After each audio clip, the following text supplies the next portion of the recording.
our next session, which is really looking at perspectives for coherent end-to-end AI, which I know that a lot of you are really interested in, because I suppose it's a big thought bubble, isn't it? And to delve into that a little deeper for us, I'm really pleased to say that we have Dr. Evert Haasdijk from Deloitte, who's going to share his thoughts on that. And just a reminder before Evert takes to the stage, please do get interactive with the session. If you are joining us in the online community, you can post your questions via the app on the Q&A chat function. I'll do my very best to read them in the Q&A at the end of this session. And also online, also in the room as well. Roving microphones, just raise your hand and we will do our very best to get your question through to our guests on stage. Hashtag WSAI21, hashtag We Are The Summit. That's us on social media, but in the meantime, please give a very warm welcome to Evert.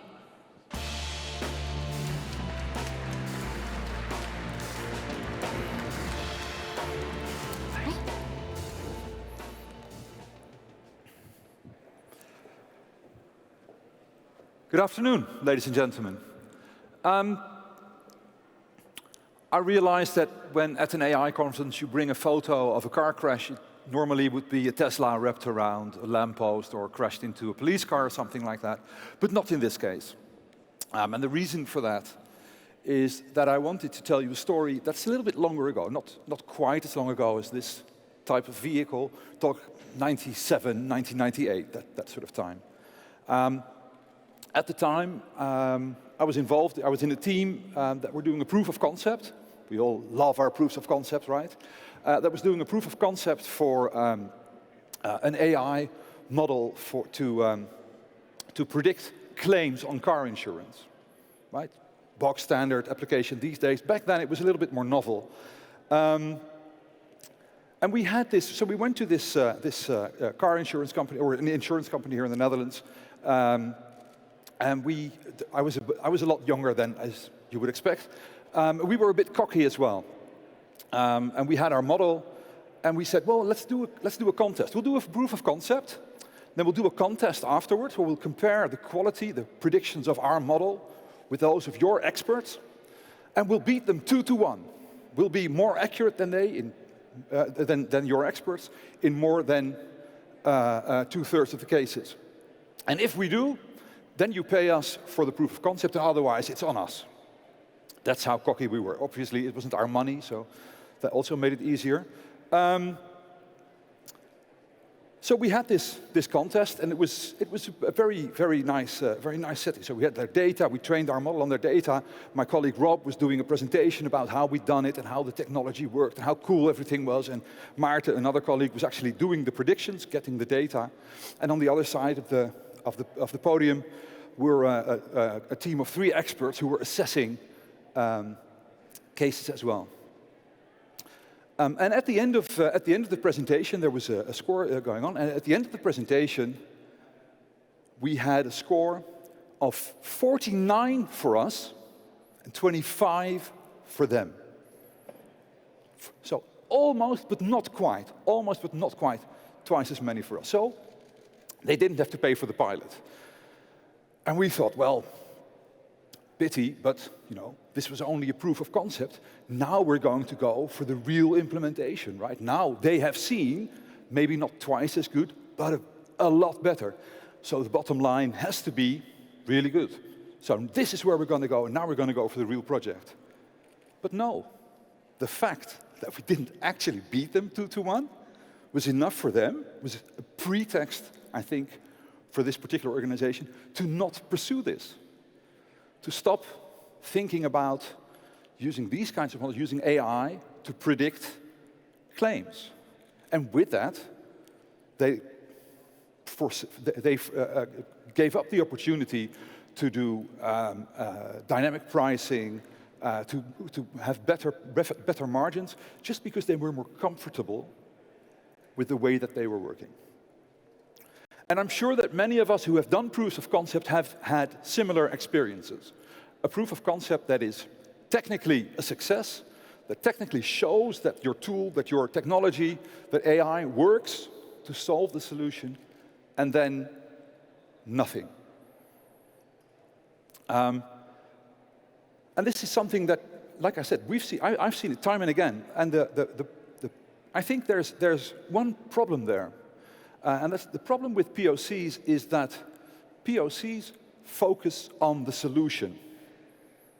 Right? We focus on the solution that we have for their problem.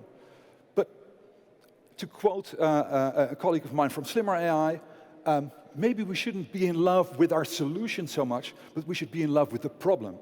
We should look at the problem that we're trying to solve, not so much at the solution.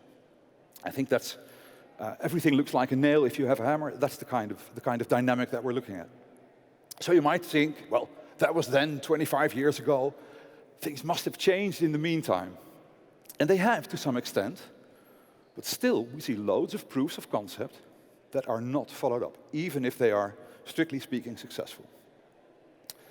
And that has led us to formulate, and we've presented, I think, 2 years ago as well about that here, to formulate, okay, so how can you have to embrace the changes in the process that you are trying to, that has the problem, the process that is where the problem occurs.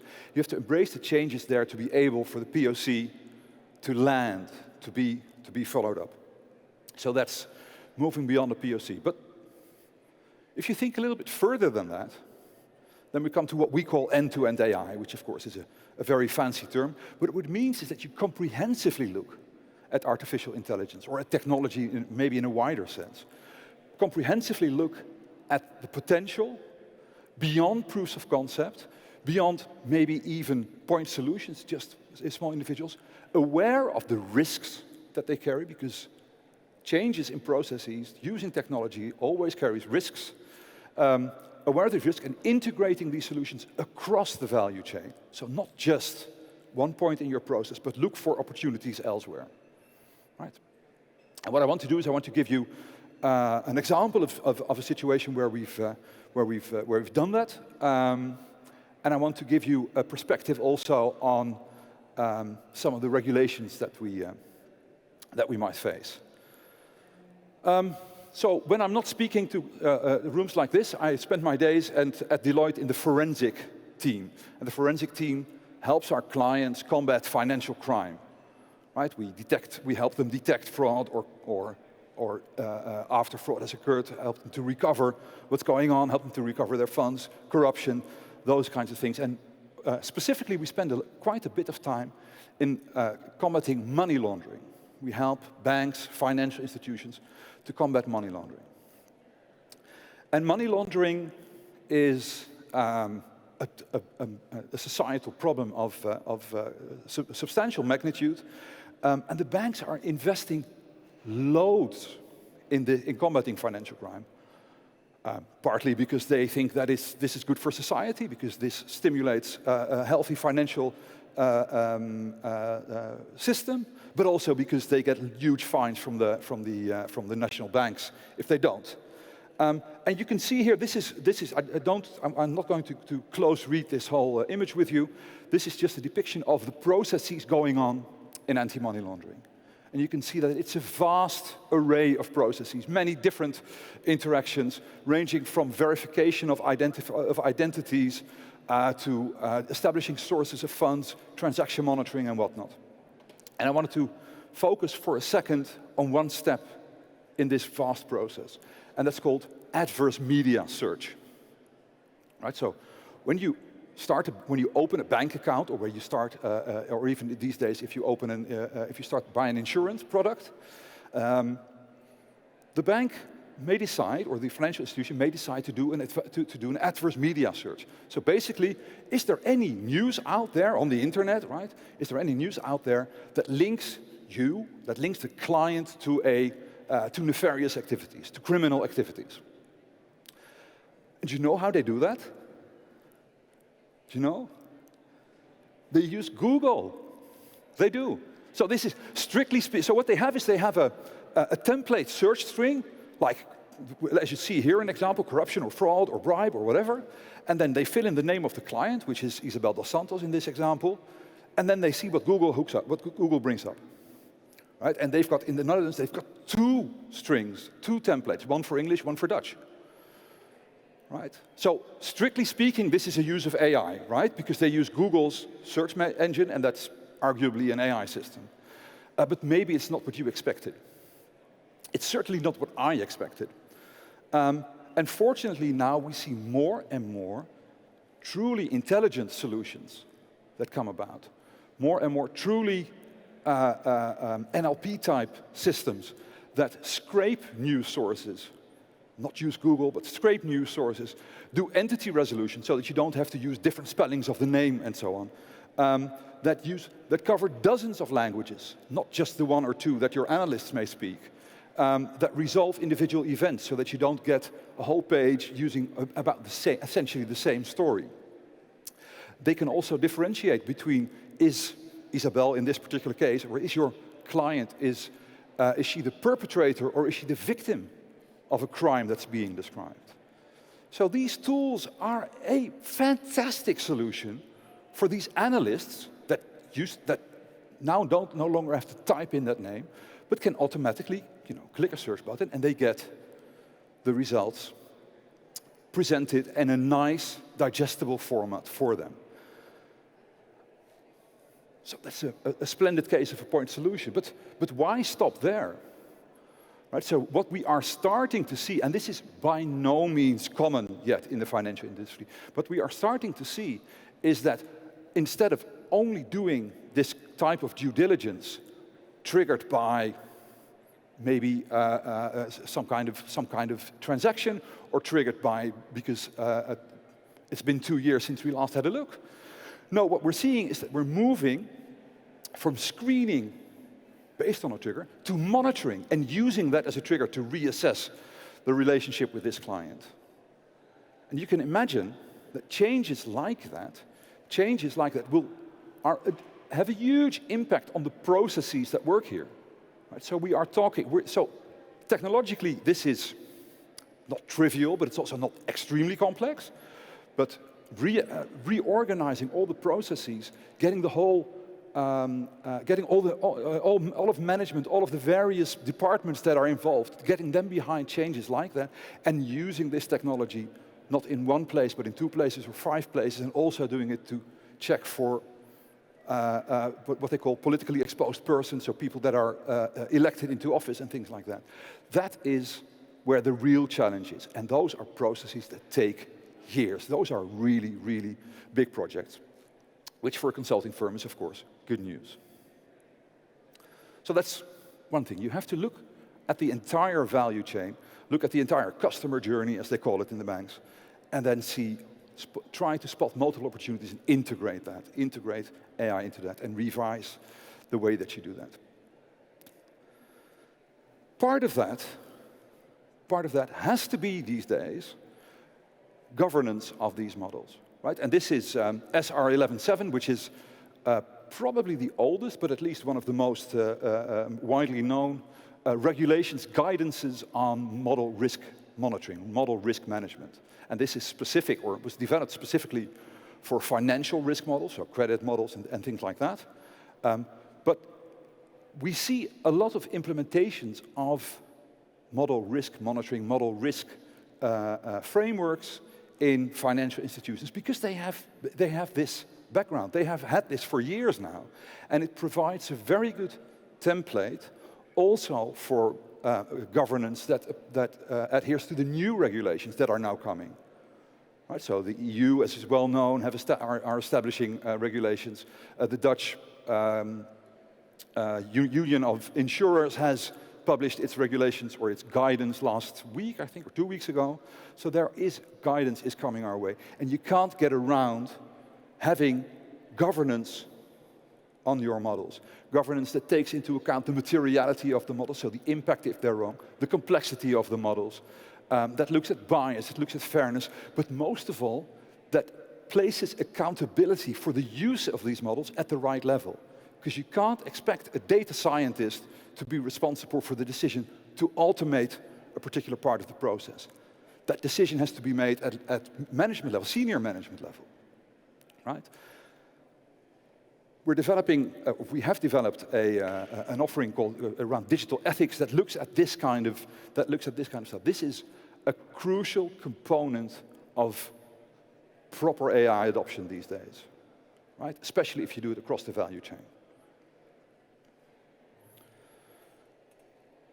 So, end-to-end AI involves implementing AI way beyond proofs of concept, way beyond point solutions, but across your value chain, right? Proofs of concept, they're great. We've all done them. I love them. But very often, they end in disappointment. Not failure, disappointment. You have to adapt the processes to adopt the technology. The technology part is easy. The process part is hard, right? You should strive to identify potential across the value chain, reassess the way that your processes interact, reassess how certain processes may be redundant if you move the places where you use AI in your systems, right? This is not a trivial thing. This takes a lot of thinking. This takes a lot of time, even to come up with it, and especially to implement it.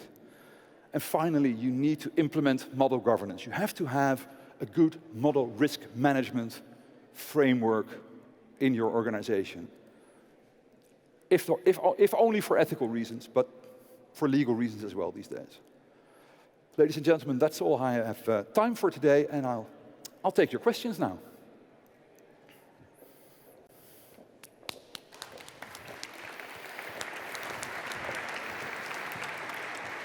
Thank you so much, Evert. Any questions, and please do raise your hands. I noticed some people, by the way, is that a hand I saw over there? If it is, wave at me like that, crazy, because the light changes on the back seats. But I noticed people taking pictures of the content, and I will just say that everything that you've seen and the conversations are all going to be uploaded online via the app. So if you want to listen back to anything that Evert said, then please do listen to that content back again. Any questions here? Then please do raise your hands for me. I mean, I think that point that you made about ethics and the governance and the legal parameters, I mean, they kind of go hand in hand, but for you, is there a priority of which we should place one over the other? No, I don't think there's a priority, but what we should realize is that the ethical discussion about models is not a technical discussion. So explainability and all that is part of that, but it enables a discussion at a much more senior level, I should think, so that actual management, the actual people responsible, accountable for the use of these models, so that they can decide upon the ethical questions. And they have to ask themselves, do I even want to automate this? Yeah, that's a really interesting point. And thank you so much for being